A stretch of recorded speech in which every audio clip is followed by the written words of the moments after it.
الرحمن علم القرآن صدق اللہ العلی العظیم۔ الحمدللہ، اللہ کا کروڑ احسان کرم ہوئی کہ اللہ پاک نے نظیر نسبت ہمیں آپ کو عطا فرمائی ہے۔ اللہ اسے نظر بس سے بچائے، اللہ اس کو مزید حیات عطا فرمائے، اللہ اخلاص کی مدد ہے۔ ہمارا جڑنا ہوتا ہے کبھی 2 مہینے میں، کبھی ہر مہینہ۔ تو مقصد یہ ہے کہ جو نظام مکاتب قرآنیہ کا چل رہا ہے اس میں کس طرح مزید ترقی ہے۔ امت کی ایک بڑی امانت اللہ پاک نے ہمارے سپرد کی ہے، اور ہر امانت سے متعلق سوال ہونا ہے۔ ظاہر سی بات ہے کہ انما یخشی اللہ من عبادہ العلماء، اللہ نے ہمیں اس زمرے میں شامل کیا ہے جنہیں علماء کہا جاتا ہے، اور علماء کا مدار اس پر ہے کہ دل میں خوف و خشیت۔ قاری طیب صاحب نور اللہ مقدم اپنے کتاب کے اندر ارشاد فرمایا کرتے تھے کہ دنیا میں جرائم کے روکنے کے لیے بہت سی کوششیں کی جا رہی ہیں، حکومت کی سطح پر، عوامی سطح پر کئی قسم کی فوجیں تیار کی گئی، اور کئی قسم کے ہتھیار تیار کیے گئے، کئی قسم کی عدالتیں بنائی گئی۔ باوجود اس کے جرائم کی شرح بڑھتی ہی نظر آتی ہے، جرائم کی شرح گھٹتی نظر نہیں آتی۔ اس سے یہ سمجھ میں آیا کہ جرائم کا خاتمہ میرے اسباب کے ذریعے ممکن نہیں ہے، کہ جرائم کے خاتمے کے لیے دل کے اندر اللہ کا خوف اور اللہ کی خشیت کا ہونا ضروری ہے۔ کہ اللہ پاک نے ہمیں اس زمرے میں شامل کیا ہے کہ جن کی پہچان اللہ پاک نے قرآن مجید کے اندر خوف و خشیت بیان کی۔ انما یخشی اللہ من عبادہ العلماء، جو علماء ہی ایک ایسی جماعت ہے جو اللہ سے ڈرتی ہے، جن کے دل میں خوف اور خشیت ہے، اور جس سینے کے اندر جو چیز ہوتی ہے وہی دوسرے سینے کے اندر منتقل ہوتی ہے۔ الاناء یترشح ما فیہ، برتن سے وہی گرے گا جو برتن کے اندر ہوگا۔ تو یہ دل بھی ہمارا برتن ہے، اور اللہ پاک نے اس دل کے اندر خوف و خشیت رکھی ہے۔ تو ہم جو امانتیں اللہ پاک نے ہمارے سپرد کی ہیں، طلباء کی شکل میں، طالبات کی شکل میں، ان کے سینوں کے اندر وہ خوف و خشیت کس طرح منتقل ہو۔ اس لیے کہ دیکھو تعلیم 20% لیکن تربیت 80%، اور تربیت پر جو توجہ دی جائیں گی تو اس کے نتائج ظاہر ہوتے ہیں، اور ظاہر ہوئے بغیر نہیں رہتے۔ اس کے لیے ہم جڑتے بھی ہیں اور آپس میں مذاکرہ بھی کرتے ہیں کہ ہم سب محتاج ہیں، اور اللہ کا خوف اور اللہ کی خشیت یہ کامیابی کی چابی ہے، یہ اخلاص کی چابی ہے۔ اخلاص اس کے بغیر ممکن نہیں ہے، کامیابی اس کے بغیر ممکن نہیں ہے۔ جو بھی تحریک ہو، جو بھی تنظیم ہو، یا دین کا جو بھی شعبہ ہو، اگر اس میں خوف و خشیت اور اخلاص نہیں ہے تو وہ بے جان ہی ہوگا۔ اس کی شکل تو نظر آئے گی لیکن اس کی حقیقت کوئی باقی نہیں ہے۔ زاد المعاد میں حضرت علامہ ابن قیم رحمۃ اللہ علیہ نے ایک مثال دی کہ ایک شخص بادشاہ کے دربار میں بادشاہ سے ملاقات کے لیے گئے، تو اس نے تحفے کے اندر مردہ غلام پیش کیا۔ بادشاہ تو بادشاہ ہوتے ہیں، انہیں تو غلاموں کی کوئی کمی نہیں ہے۔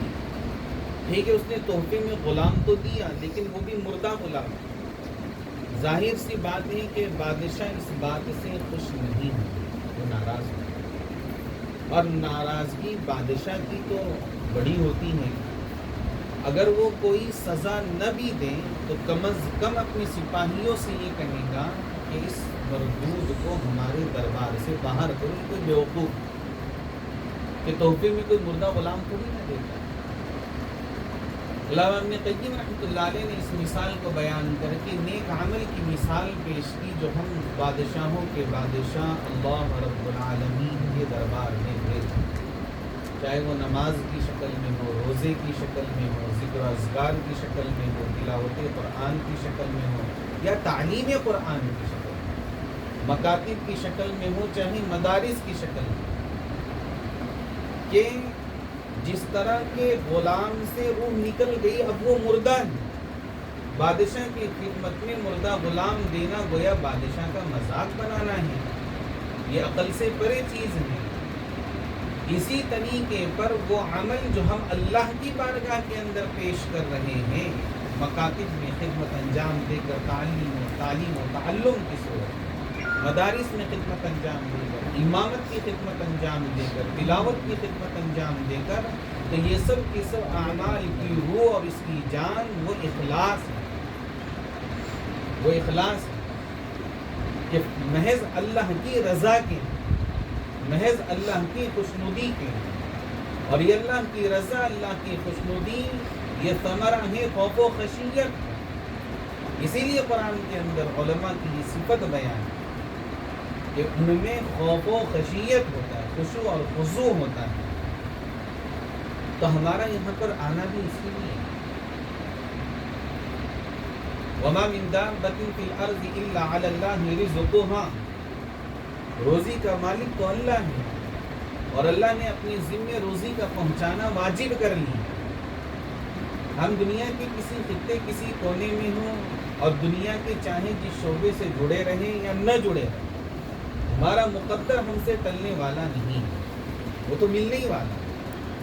ہماری بھاگ دوڑ روزی کے لیے نہیں، بھلے سے اللہ پاک نے ہمارے لیے اس دین کی محنت کے اندر روزی کا انتظام کر دیا، لیکن ہمارا مقصود وہ نہیں۔ اے طائر لاہوتی، اس رزق سے موت اچھی، جس رزق سے آتی ہے پرواز میں ہوتا، کہ ہمارا مقصود صرف مال بٹورنا یا مال جمع کرنا نہیں ہے، ہمارا مقصود تو اللہ کی رضا ہے۔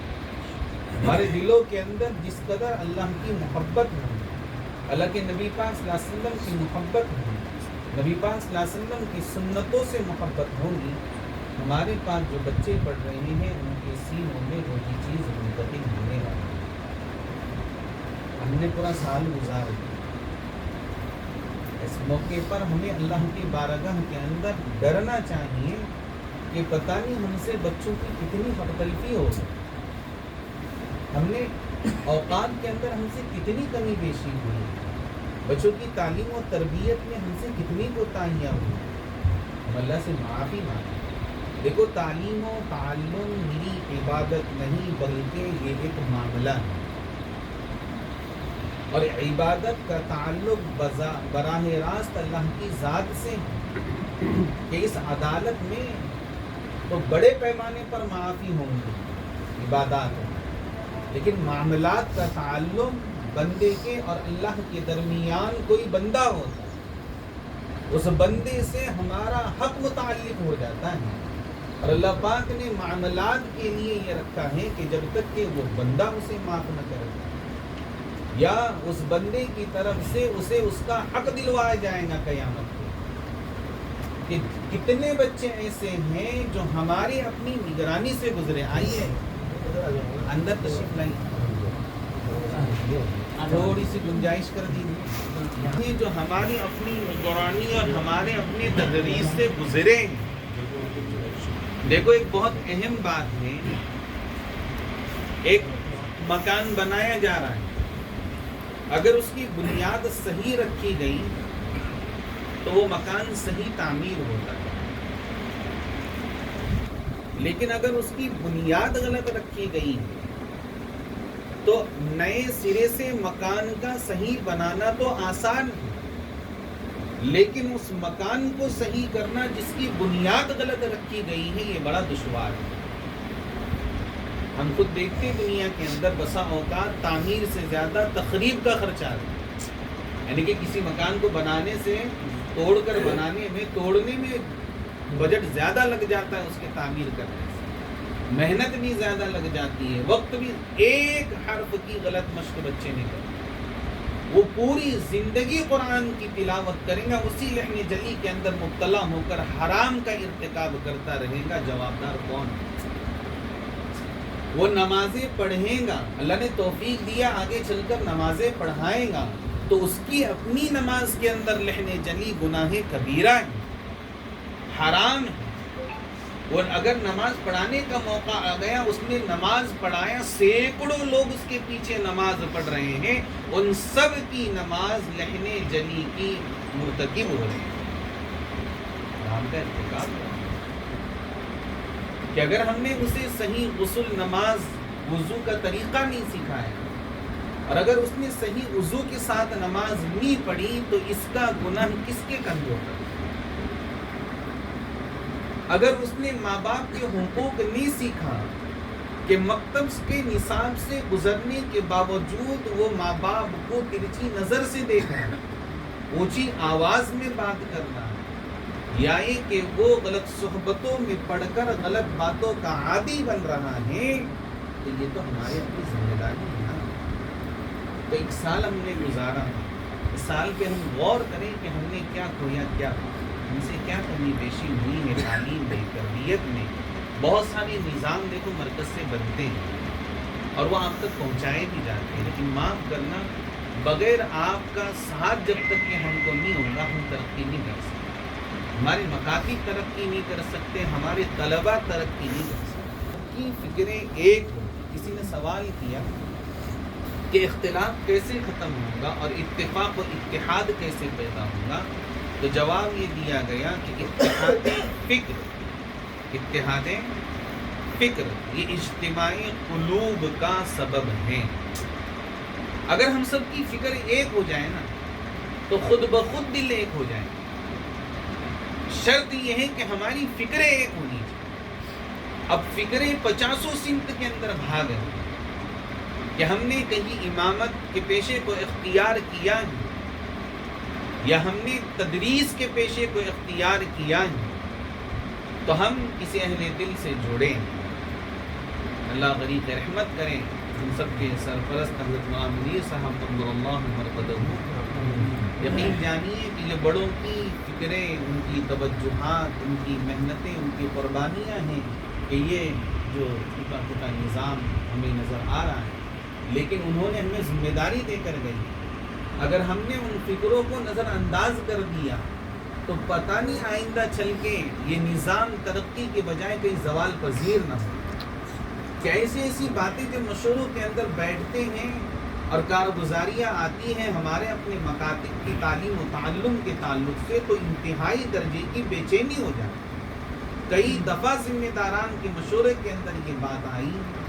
دیکھو میں کھل کر آپ سے کہہ رہا ہوں کہ ہم جو کام کر رہے ہیں، تو ہم نے جو چاہا تھا کیا وہ ہمیں حاصل ہو رہا ہے؟